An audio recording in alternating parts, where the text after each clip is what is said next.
좋은 아침입니다. 오늘은 4월 22일 수요일입니다.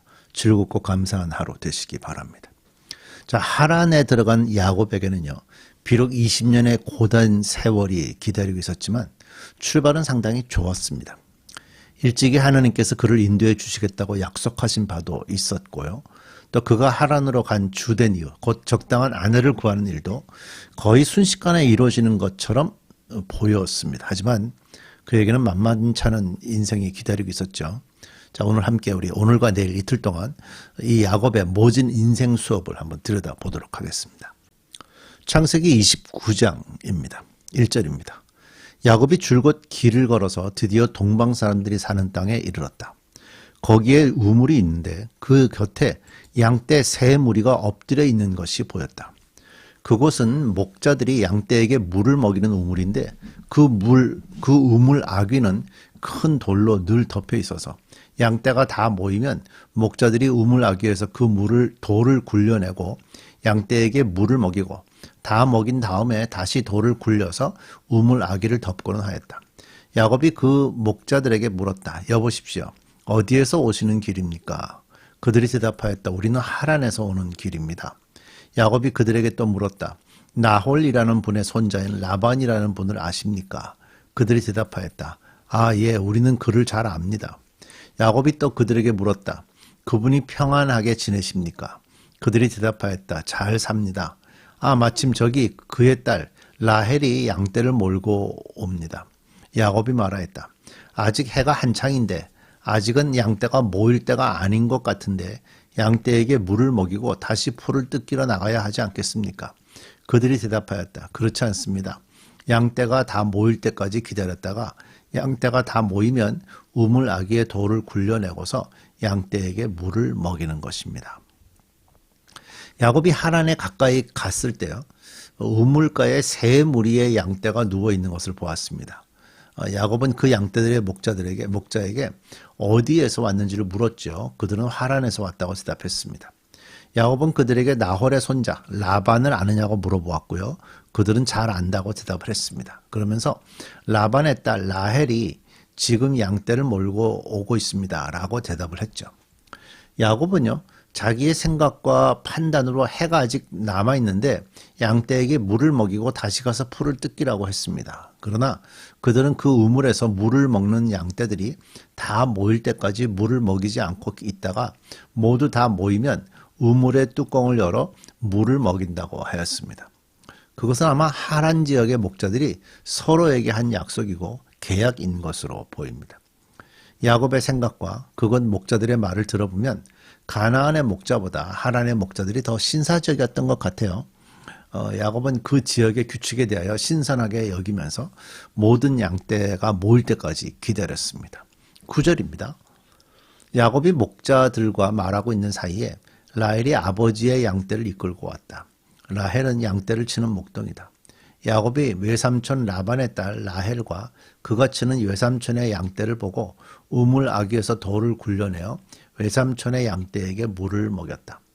그리고 나서 야곱은 라헬에게 입을 맞추고 기쁜 나머지 큰 소리로 울면서 라헬의 아버지가 자기의 외삼촌이라는 것과 자기가 리브가의 아들이라는 것을 라헬에게 말하였다. 라헬이 달려가서 아버지에게 이 사실을 말하였다. 야곱이 그 기다리던 목자들과 이야기하는 동안에 라반의 딸 라헬이 그의 아버지의 양과 함께 왔죠. 야곱이 자기의 혈육인 라반의 딸이 양떼를 몰고 오는 것을 보고 나아가 우물 아귀에서 돌을 옮기고 라반의 양떼에게 물을 먹였고 라헬에게 입 맞추고 소리내어 울었습니다.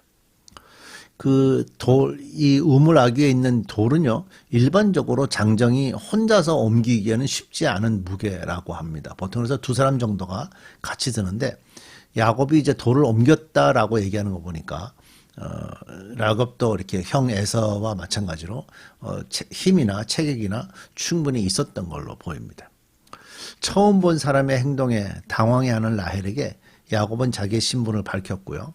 라헬은 달려가서 아버지 라반에게 그것을 다 알렸습니다. 자, 야곱은 현재 나이가 70이 넘은 것으로 보이거든요. 그러니까 70이 넘은 총각 야곱이 혈육 외삼촌의 딸 라헬을 보고 격정적인 행동을 했는데 그가 거의 한 달 이상으로 하란으로 오면서 영혼과 육체가 많이 고생했기 때문이었을 거라고 추정이 됩니다. 야곱은 그곳 목자들의 규칙도 무시한 채 외삼촌 라반의 양떼가 왔을 때 우물 입구에서 즉각 돌을 옮겼고요. 양떼에게 물을 먹였습니다. 이런 행동들은 혈육을 만난 것이 야곱에게 얼마나 큰 기쁨이었는지를 알게 해주죠. 딸의 말을 듣고 한 걸음에 달려나온 라반은요, 야곱을 영접하여 안고 입맞추면서 자기 집으로 인도하여 드렸습니다. 자, 13절입니다. 라반은 누이의 아들 야곱이 왔다는 말을 듣고서 그를 만나러 곧장 달려와 그를 보자마자 껴안고서 입을 맞추고 자기 집으로 데리고 갔다. 야곱은 지금까지 있었던 일들을 라반에게 다 말하였다. 말을 듣고 라반은 야곱에게 말하였다. 너는 나와 한 피부치이다. 중요한 얘기죠. 너는 나와 한 피부치이다. 야곱이 한 달을 라반의 집에 머물러 있을 때에 라반이 그에게 말하였다. 내가 나의 조카이긴 하다만 나의 일을 거저할 수는 없지 않느냐. 너에게 어떻게 보수를 주면 좋을지 너의 말을 좀 들어보자. 라반에게는 두 딸이 있었다. 맏딸의 이름은 레아이고 둘째 딸의 이름은 라헬이다. 레아는 눈매가 부드러웠으며 라헬은 몸매가 아름답고 용모도 예뻤다. 야곱은 라헬을 더 사랑하였다. 그래서 그는 제가 7년 동안 외삼촌 일을 해드릴 테니 그때에 가서 외삼촌의 작은 딸 라헬과 결혼하게 해주십시오 하고 말하였다. 그러자 라반이 말하였다. 그 아이를 다른 사람과 짝지어 주는 것보다 너에게 짝지어 주는 것이 더 낫겠다. 그러면 여기서 나와 함께 살자.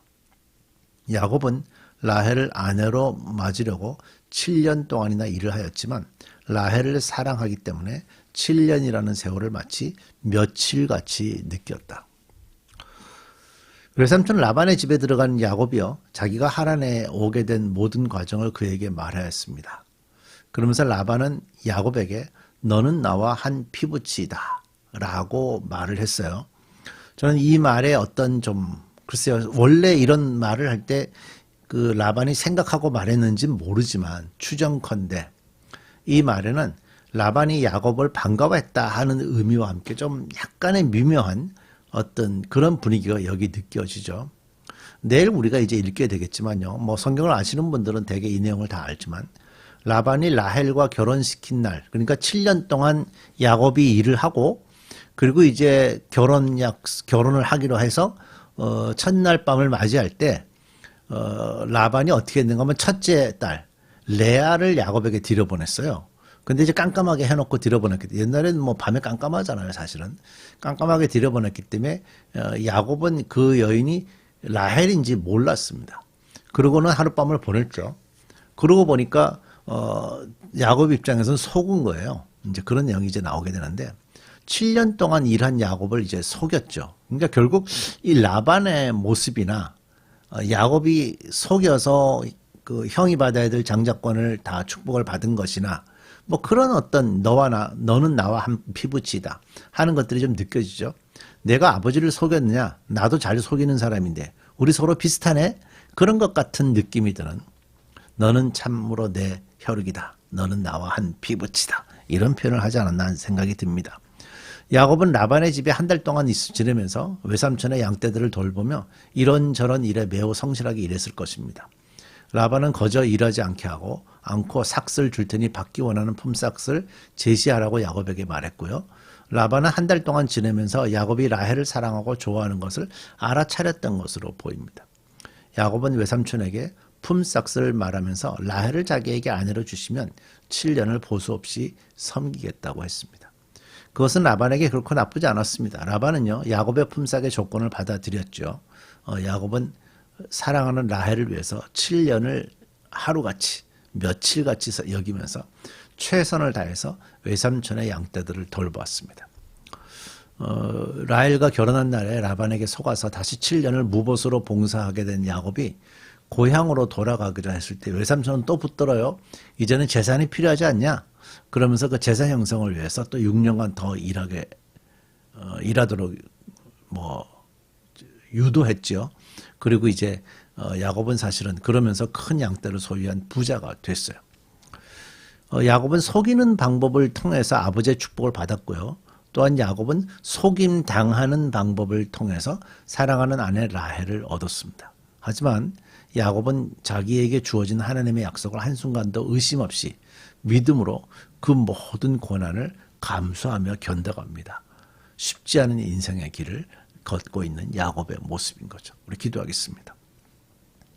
하나님, 우리의 삶이 어렵지만 그 어려움 속에서 하나님의 계획이 있고 그 어려움 속에서 하나님의 뜻이 있는 것을 저희들이 찾아야 합니다. 때로는 그걸 찾지 못해서 고민하고 걱정하고 염려하고 피하고 싶고, 그러나 하나님, 이 야곱이 이 모든 과정을 이겨내면서 그 모든 인생 속에서도 하나님의 복의 자리로 들어가는 것을 우리가 보면서 우리도 우리의 삶 속에서 언제든지 하나님의 약속의 말씀에 순종하며 인생을 살아가게 해 주옵소서. 예수님의 이름으로 기도드립니다. 아멘.